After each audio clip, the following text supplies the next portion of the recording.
Summer's here, and Nordstrom has everything you need for your best dress season ever. From beach days and weddings to weekend getaways and your everyday wardrobe. Discover stylish options under $100 from tons of your favorite brands like Mango, Skims, Princess Polly, and Madewell. It's easy too with free shipping and free returns, in-store order pickup, and more. Shop today in stores, online at Nordstrom.com, or download the Nordstrom app.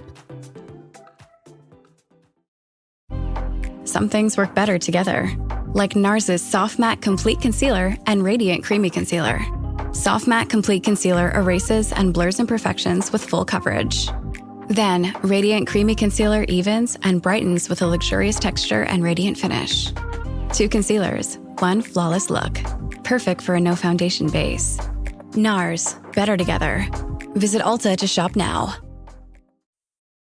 Hello, everybody. Happy Sunday, and welcome to our weekly bonus episode, in which I, Greg Audino, am here to not narrate for you like usual, but instead introduce an older episode that actually aired on another show in the OLD network, one that I think you'll enjoy and benefit from as a relationship enthusiast. Today's article comes from Optimal Finance Daily, so with that, let's hear Diana's narration and commentary as we optimize your life.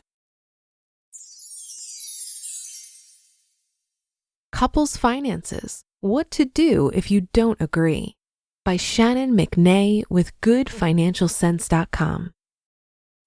If you're married or in a serious relationship, then you've probably already heard all the advice about how to manage your finances together.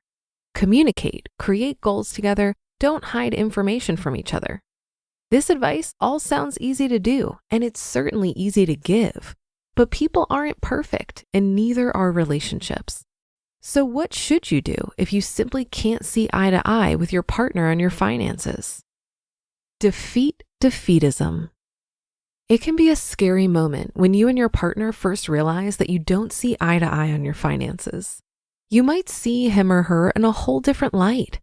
How could your seemingly logical fiancé really believe that she should go shopping every month? How can your normally frugal husband think it's okay to purchase lunch out every day? See what I mean? First, try to suspend judgment. We all have something in life that we like to do that isn't logical.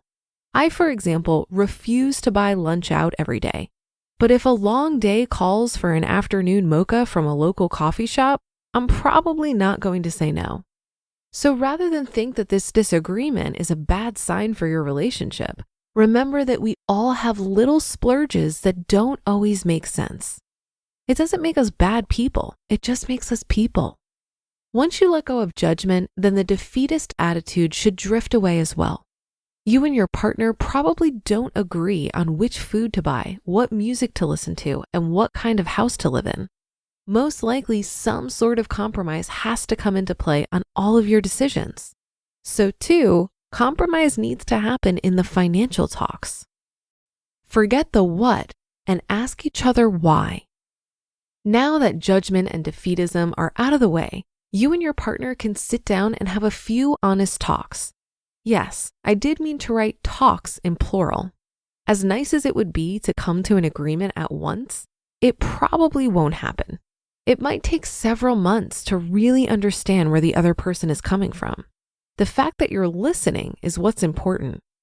The most important aspect of listening to each other is not just asking what your partner thinks, but also asking why. If your husband wants to put all of your bills on a credit card each month, it could be that he thinks it's worth paying off the balance each month and gaining rewards. That doesn't mean you have to agree with this idea. It just means that you should not assume he thinks it's okay to rack up debt. Again, you likely won't reach a compromise during the first talk, so just open up the conversation and seek answers from each other to get closer to an understanding. Step outside of your own shoes. When you've been in a long relationship, it can be very easy to forget that you and your partner come from different backgrounds. You two have been building a life together for so long that your background may feel like a distant memory. But boy, does that stuff come up during disagreements. For example, you might nearly faint when you hear about your girlfriend's student loan debt for the first time. However, if her family couldn't afford to pay for college, then it might make more sense why this debt was necessary. Your partner could also wonder why you have the financial philosophy you do. When you and your partner have your money talks and ask the ever important why, just remember to put yourself in your partner's shoes so you can meet his or her most important needs in the compromise. Forgive past mistakes and prevent future ones. True difficulty can come when financial mistakes have already been made. Maybe your partner slipped up on the budget you both set. Perhaps you kept some financial secrets from your partner and they started to snowball. Whatever the case may be, a relationship has to be a place of openness, honesty, and trust. That means in finance too. If a mistake has happened and your partner is committed to ensuring it doesn't happen again, then move forward together. Just like your relationship, let your financial philosophy evolve. A relationship must evolve as each individual grows, so it should come as no surprise that your couple's financial plan should evolve as well. You two should check in on your plan, progress, and goals regularly to make sure you're still on the same page. This not only helps you reach your goals, but it's a great way to check in on each other's financial philosophy. For example, years of working together on finances could bring a couple together who used to be total opposites on the financial spectrum. That's the beauty of having multiple talks and accepting that you won't necessarily understand each other the first time. You almost have to experience ups and downs together to see your partner's point of view more clearly. Planning finances on your own is hard enough. When you add another person into the mix, well, let's just say it isn't always smooth sailing. Realize it's okay that planning your finances together might get frustrating, confusing, and maybe even a little upsetting. But with open communication and compromise, there's a good chance that you'll be able to grow together and see eye to eye. You just listened to the post titled Couples Finances: What to Do If You Don't Agree by Shannon McNay with goodfinancialsense.com. This episode is brought to you by State Farm. Knowing you could be saving money for the things you really want is a great feeling. Talk to a State Farm agent today to learn how you can choose to bundle and save with the Personal Price Plan. Like a good neighbor, State Farm is there. Prices are based on rating plans that vary by state. Coverage options are selected by the customer. Availability, amount of discounts and savings, and eligibility vary by state.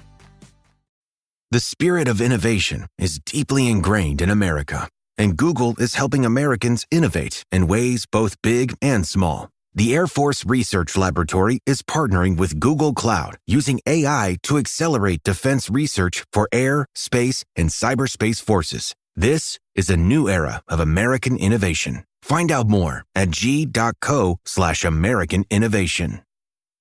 The main thing that I got out of this article was the importance of aligning with your partner when it comes to finances. I've been talking a lot to my Midwestern gentlemen about money and the implications of merging our households last year. Now, as someone who talks about money every single day, I have the benefit of being desensitized to the taboo around this subject matter. I think money is such a sensitive topic because many people carry a lot of shame around it. We're taught that it's a very private thing, and ultimately, it's a reflection of what we value. If there's a discrepancy between what we say we value and what we're spending our money on, that can create a very uncomfortable dynamic with our partners. Money is also a form of independence, so having to negotiate with another person regarding money can create a power struggle that is really about so much more than money. I personally have never had to make financial decisions with another person, and so taking things really slow and having many transparent and ongoing conversations about money is really helping me. What we've done is agree on a budget for our joint expenses, and we've been tracking against that using Mint so we can continue to refine this budget. Next year, we plan to create savings and investment goals that we both contribute to each month. Anything outside of that is fair game and allows us both to maintain an element of independence. Regardless of the actual tactics we decide to implement, we recognize that, again, how we manage our money together is a reflection of what we value. And so most of our conversations thus far have been about aligning on those values and dreaming up common goals. And that's a wrap for another Monday show. Have a great rest of your day and start to your week. And I'll be back tomorrow where your optimal life awaits.